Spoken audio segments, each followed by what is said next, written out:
Mental healings in ancient times.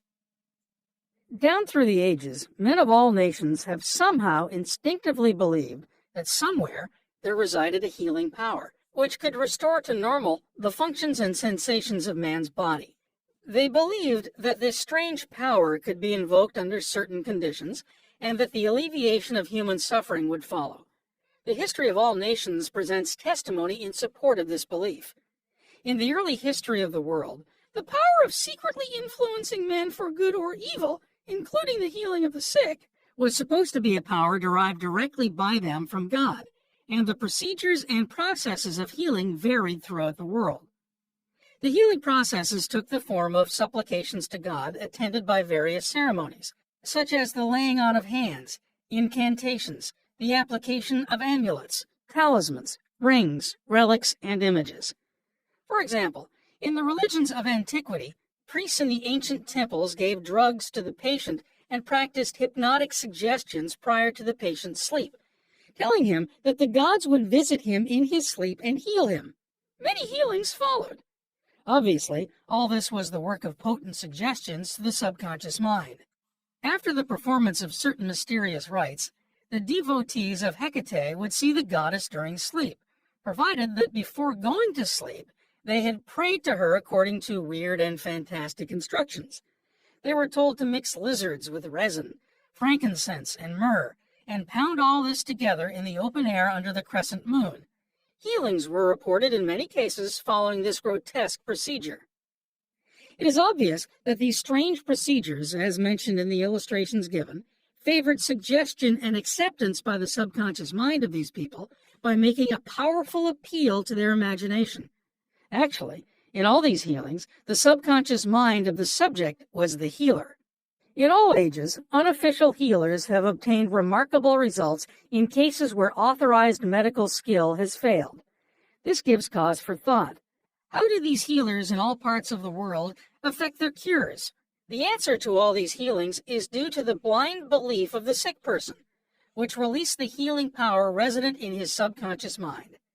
Many of the remedies and methods employed were rather strange and fantastic, which fared the imagination of the patients, causing an aroused emotional state. This state of mind facilitated the suggestion of health and was accepted by both the conscious and subconscious mind of the sick.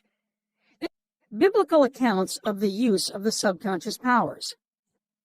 What things soever ye desire, when ye pray, believe that ye receive them, and ye shall have them. Note the difference in tenses. The inspired writer tells us to believe and accept as true the fact that our desire has already been accomplished and fulfilled, that it is already completed, and that its realization will follow as a thing in the future. The success of this technique depends on the confident conviction that the thought, the idea, the picture is already a fact in mind. In order for anything to have substance in the realm of mind, it must be thought of as actually existing there. Here in a few cryptic words is a concise and specific direction for making use of the creative power of thought by impressing upon the subconscious the particular thing which you desire. Your thought, idea, plan, or purpose is as real on its own plane as your hand or your heart. In following the biblical technique, you completely eliminate from your mind all consideration of conditions, circumstances, or anything which might imply adverse contingencies. You are planting a seed, concept, in the mind, which, if you leave it undisturbed, will infallibly germinate into external fruition. The prime condition which Jesus insisted upon was faith. Over and over again you read in the Bible, according to your faith it is done unto you. If you plant certain types of seeds in the ground, you have faith they will grow after their kind. This is the way of seeds, and trusting the laws of growth and agriculture, you know that the seeds will come forth after their kind. Faith, as mentioned in the Bible, is a way of thinking, an attitude of mind, an inner certitude, knowing that the idea you fully accept in your conscious mind will be embodied in your subconscious mind and made manifest. Faith is, in a sense, accepting as true what your reason and senses deny.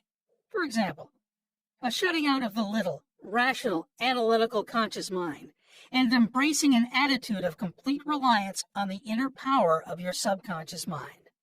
A classical instance of Bible technique is recorded in Matthew, chapter 9, verses 28 to 30. And when he was come into the house, the blind men came to him. And Jesus saith unto them, Believe ye that I am able to do this? They said unto him, Yea, Lord.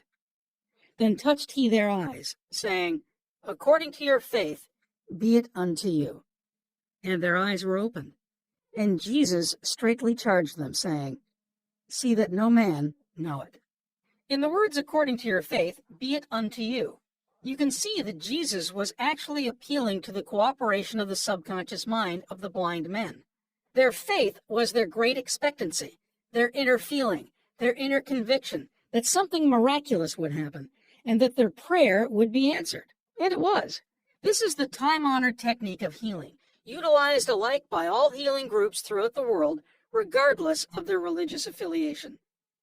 In the words, see that no man know it, Jesus enjoins the newly healed patients not to discuss their healing, because they might be subjected to the skeptical and derogatory criticisms of the unbelieving. This might tend to undo the benefits they had received at the hand of Jesus by depositing thoughts of fear, doubt, and anxiety in the subconscious mind. For with authority and power he commandeth the unclean spirits, and they came out. When the sick came to Jesus to be healed, they were healed by their faith, together with his faith and understanding of the healing power of the subconscious mind. Whatever he decreed, he felt inwardly to be true. He and the people needing help were in the one universal subjective mind, and his silent inner knowing and conviction of the healing power changed the negative destructive patterns in the patient's subconscious. The resultant healings were the automatic response to the internal mental change.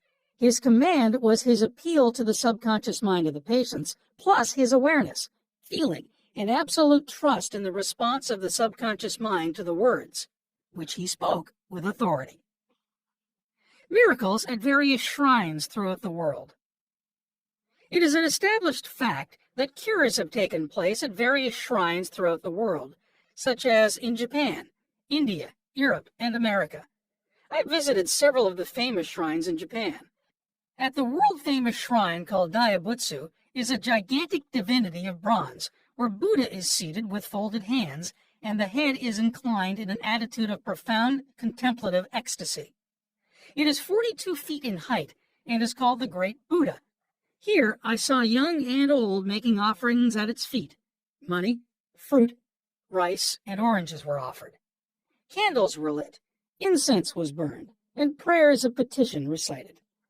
The guide explained the chant of a young girl as she murmured a prayer, bowed low, and placed 2 oranges as an offering. She also lit a candle. He said she had lost her voice, and it was restored at the shrine. She was thanking Buddha for restoring her voice. She had the simple faith that Buddha would give her back her singing voice if she followed a certain ritual, fasted, and made certain offerings. All this helped to kindle faith and expectancy, resulting in a conditioning of her mind to the point of belief. Her subconscious mind responded to her belief. To illustrate further the power of imagination and blind belief, I will relate the case of a relative of mine who had tuberculosis. His lungs were badly diseased. His son decided to heal his father. He came home to Perth, Western Australia, where his father lived, and said to him that he had met a monk who had returned from one of the healing shrines in Europe. This monk sold him a piece of the true cross. He said that he gave the monk the equivalent of $500 for it. This young man had actually picked up a splinter of wood from the sidewalk, went to the jeweler's, and had it set in a ring so that it looked real. He told his father that many were healed just by touching the ring or the cross. He inflamed and fired his father's imagination to the point that the old gentleman snatched the ring from him, placed it over his chest, prayed silently, and went to sleep. In the morning, he was healed. All the clinic's tests proved negative. You know, of course, it was not the splinter of wood from the sidewalk that healed him. It was his imagination aroused to an intense degree, plus the confident expectancy of a perfect healing. Imagination was joined to faith, or subjective feeling, and the union of the two brought about a healing. The father never learned of the trick that had been played upon him. If he had, he probably would have had a relapse. He remained completely cured and passed away 15 years later at the age of 89. One universal healing principle. It is a well-known fact that all of the various schools of healing effect cures of the most wonderful character. The most obvious conclusion, which strikes your mind, is that there must be some underlying principle which is common to them all, namely the subconscious mind, and the one process of healing is faith. It will now be in order to recall to your mind once more the following fundamental truths. First, that you possess mental functions which have been distinguished by designating one, the conscious mind, and the other, the subconscious mind. Secondly, your subconscious mind is constantly amenable to the power of suggestion. Furthermore, your subconscious mind has complete control of the functions, conditions, and sensations of your body. I venture to believe that all the readers of this book are familiar with the fact that symptoms of almost any disease can be induced in hypnotic subjects by suggestion. For example, a subject in the hypnotic state can develop a high temperature, flushed face, or chills according to the nature of the suggestion given. By experiment, you can suggest to the person that he is paralyzed and cannot walk. It will be so. By illustration, you can hold a cup of cold water under the nose of the hypnotic subject and tell him, "This is full of pepper, smell it." He will proceed to sneeze. What do you think caused him to sneeze? The water or the suggestion? If a man says he is allergic to timothy grass, you can place a synthetic flower or an empty glass in front of his nose when he is in a hypnotic state and tell him it is timothy grass. He will portray the usual allergic symptoms. This indicates that the cause of the disease is in the mind. The healing of the disease can also take place mentally. You realize that remarkable healings take place through osteopathy, chiropractic medicine, and naturopathy, as well as through all the various religious bodies throughout the world. But it is obvious that all these healings are brought about through the subconscious mind, the only healer there is.